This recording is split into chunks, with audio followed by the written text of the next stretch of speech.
بسم اللہ الرحمن الرحیم۔ حضرت ابو طالب کو اللہ جل شانہ نے کثیر اولاد عطا فرمائی۔ اللہ پاک نے انہیں حضرت فاطمہ بنت اسد کے بطن سے 4 بیٹے اور 3 بیٹیاں عطا فرمائیں۔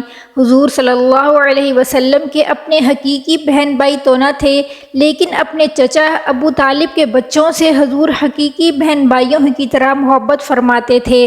حضور صلی اللہ علیہ وسلم کو اپنی چچا زاد بہنوں میں سب سے بڑی حضرت ام ہانی رضی اللہ تعالی عنہا سے خاص انسیت تھی۔ خود حضرت ام ہانی رضی اللہ تعالی عنہا بھی حضور صلی اللہ علیہ وسلم سے خاص عقیدت و محبت رکھتی تھیں، جو زندگی کی آخری سانس تک قائم رہی۔ حضرت ام ہانی رضی اللہ تعالی عنہا کا نام کچھ روایات میں ہند بھی آتا ہے، لیکن حضرت ام ہانی اپنی کنیت سے ہی مشہور ہوئیں۔ ان کی والدہ جلیل القدر صحابیہ حضرت فاطمہ بنت اسد ہیں۔ حضرت علی مرتضیٰ، حضرت جعفر طیار اور حضرت عقیل رضی اللہ تعالی عنہم اجمعین کی حقیقی بہن ہیں، اور جس دن مکہ فتح ہوا اس دن نبی کریم صلی اللہ علیہ وسلم حضرت ام ہانی رضی اللہ تعالی عنہا کے گھر پر موجود تھے۔ آپ صلی اللہ علیہ وسلم نے غسل فرما کر کھانا کھایا اور 8 رکعت نماز چاشت پڑھی۔ جب اللہ پاک نے نبی کریم صلی اللہ علیہ وسلم کو شب معراج کی سیر کروائی تو حضور صلی اللہ علیہ وسلم اس وقت بھی حضرت ام ہانی رضی اللہ تعالی عنہا کے گھر پر سوئے ہوئے تھے۔ حضرت ام ہانی رضی اللہ تعالی عنہا کو کچھ عرصہ کے لیے شہزادی رسول صلی اللہ علیہ وسلم حضرت فاطمہ رضی اللہ تعالی عنہا کی تربیت کرنے کی بھی سعادت حاصل ہوئی۔ بعثت کے ابتدائی دنوں میں حضور صلی اللہ علیہ وسلم 2 مقامات پر اکثر تشریف لے جاتے۔ ایک کوہ صفا کے دامن میں واقع گھر دار ارقم، جو ابو جہل کے بھتیجے حضرت ارقم رضی اللہ تعالی عنہ کی ملکیت تھا، یہ مسلمانوں کا پہلا اسلامی مرکز اور دینی درسگاہ تھی، جبکہ دوسرا گھر حضور صلی اللہ علیہ وسلم کی چچا زاد بہن حضرت ام ہانی رضی اللہ تعالی عنہا کا تھا۔ ایک دن حضرت علی رضی اللہ تعالی عنہ حضور صلی اللہ علیہ وسلم کے پاس تشریف لائے اور حضرت علی رضی اللہ تعالی عنہ نے عرض کیا کہ اے اللہ کے نبی صلی اللہ علیہ وسلم، آپ میری بہن ام ہانی رضی اللہ تعالی عنہا کے ساتھ شادی کیوں نہیں کر لیتے؟ ام ہانی رضی اللہ تعالی عنہا نبی کریم صلی اللہ علیہ وسلم کی چچا زاد بہن تھیں، اور جب نبی کریم صلی اللہ علیہ وسلم کنوارے تھے تو آپ صلی اللہ علیہ وسلم نے اپنے چچا ابو طالب سے فرمایا تھا کہ چچا جان، آپ ام ہانی رضی اللہ تعالی عنہا کی شادی مجھ سے کر دیجئے، لیکن جناب ابو طالب نے اس رشتے کو جوڑنا مناسب خیال نہ کیا۔ اس کی علماء کرام نے بے شمار وجوہات بیان فرمائی ہیں، لیکن یہاں ہم صرف ایک کا ہی ذکر کریں گے۔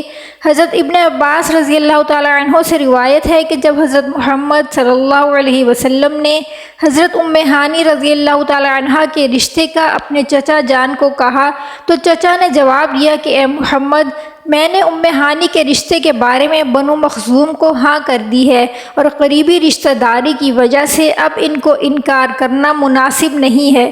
یہ اس وقت کی بات ہے جب ابھی نبی کریم صلی اللہ علیہ وسلم نے حضرت خدیجہ رضی اللہ تعالی عنہا سے شادی بھی نہ کی تھی، تو جناب ابو طالب نے حضرت ام ہانی کی شادی حبیرہ بن ابی وہب سے کر دی۔ حضرت ام ہانی رضی اللہ تعالی عنہا کے خاوند نے اسلام قبول نہ کیا، جس کی وجہ سے ان دونوں میں علیحدگی ہو گئی۔ پھر ایک جنگ میں خاوند کے مرنے کے بعد حضرت ام ہانی رضی اللہ تعالی عنہا بیوہ ہو گئیں۔ اس کے بعد حضرت علی رضی اللہ تعالی عنہ کا بہت دل چاہتا تھا کہ میری بہن حضرت ام ہانی رضی اللہ تعالی عنہا کی شادی حضور صلی اللہ علیہ وسلم سے ہو جائے تو یہ بہت ہی زیادہ اعزاز کی بات ہوگی۔ ایک دن حضرت علی رضی اللہ تعالی عنہ نے رسول کریم صلی اللہ علیہ وسلم سے عرض کی، یا رسول اللہ، آپ میری بہن ام ہانی سے شادی کر لیجئے تو ہمارے لیے بہت اعزاز کی بات ہوگی۔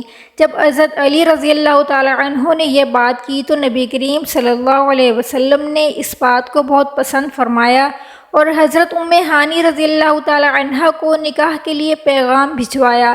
تو حضرت ام ہانی رضی اللہ تعالی عنہا نے جواب دیا کہ نبی کریم صلی اللہ علیہ وسلم پر میرے ماں باپ قربان، اور کہا کہ اگر میں حضرت محمد کا حق ادا کرنے میں مشغول ہو گئی تو میری یتیم اولاد کو وہ حق حاصل نہیں ہو سکے گا جو ایک ماں کی ذمہ داری ہوتی ہے، اور اگر میں اپنی اولاد کا حق ادا کرنے میں مصروف ہو گئی تو نبی کریم صلی اللہ علیہ وسلم کا حق ادا کرنے سے محروم ہو جاؤں گی، اور اگر میں نے نبی کریم صلی اللہ علیہ وسلم کا حق ادا نہ کیا تو وہ میرے لیے بہت شرمساری کی بات ہوگی۔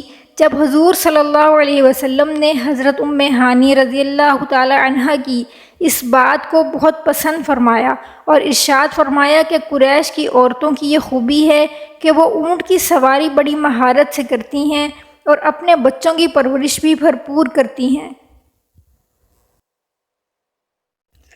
اور ان سے شادی کا ارادہ ترک فرما دیا۔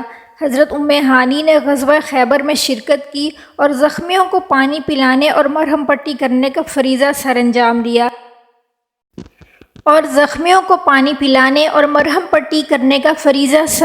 دیا، رسول اللہ صلی اللہ علیہ وسلم نے ام ہانی کو مال غنیمت میں سے وافر مقدار میں مال عطا فرمایا۔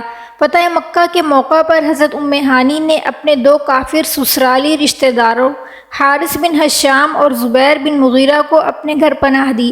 آپ نے انہیں ایک کمرے میں چھپا کر دروازہ بند کر دیا۔ حضرت علی مرتضیٰ رضی اللہ تعالی عنہ ان کو ڈھونڈتے ہوئے حضرت ام ہانی کے گھر پہنچے، لیکن حضرت ام ہانی نے انہیں اجازت نہ دی۔ پھر حضور صلی اللہ علیہ وسلم حضرت ام ہانی کے گھر تشریف لائے تو جناب ام ہانی نے آپ صلی اللہ علیہ وسلم سے ارشاد فرمایا کہ میں نے اپنے 2 رشتہ داروں کو پناہ دی ہے، تو آپ صلی اللہ علیہ وسلم نے ارشاد فرمایا کہ جس کو آپ نے پناہ دی اسے ہم نے بھی پناہ دی اور انہیں کوئی قتل نہیں کرے گا۔ اس امان کا ان دونوں پر یہ اثر ہوا کہ وہ نہ صرف مسلمان ہوئے بلکہ صحابہ کرام میں بلند مرتبہ پایا۔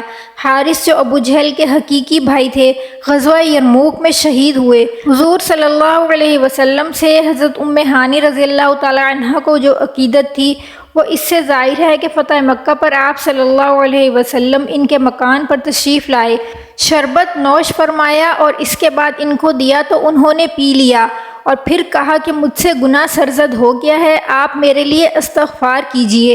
حضور صلی اللہ علیہ وسلم نے پوچھا کیا گناہ؟ کہا میں روزہ سے ہوں، لیکن آپ صلی اللہ علیہ وسلم کا جھوٹا واپس نہیں کرنا چاہتی تھی اس لیے پی لیا۔ حضور صلی اللہ علیہ وسلم نے پوچھا کیا قضا روزہ تھا؟ تو انہوں نے کہا کہ نہیں، تو حضور صلی اللہ علیہ وسلم نے ارشاد فرمایا کہ پھر کوئی حرج نہیں، یعنی کسی کی دعوت پر نفلی روزہ کھولا جا سکتا ہے اور اس کی قضا کرنے یا نہ کرنے کا تم کو اختیار ہے۔ حضور صلی اللہ علیہ وسلم کو بھی ان سے بہت محبت تھی۔ ایک مرتبہ فرمایا ام ہانی بکریاں رکھا کرو کہ یہ بڑی خیر و برکت کی چیز ہے۔ ایک مرتبہ انہوں نے نبی کریم صلی اللہ علیہ وسلم سے دریافت کیا کہ اب میں بوڑھی اور کمزور ہو گئی ہوں اور چلنے پھرنے میں مشکل ہوتی ہے، اس لیے کوئی ایسا عمل بتا دیجئے جس کو بیٹھے بیٹھے انجام دے سکوں۔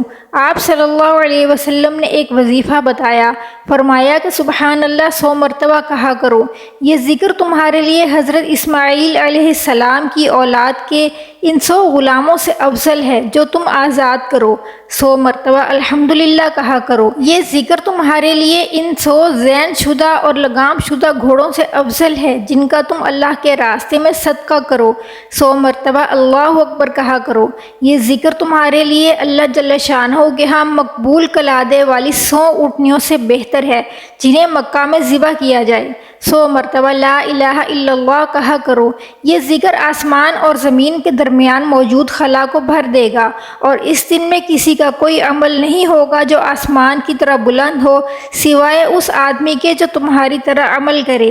ایک مرتبہ نبی کریم صلی اللہ علیہ وسلم حضرت ام ہانی کے گھر تشریف لائے اور ان سے پوچھا کہ کچھ کھانے کو ہے؟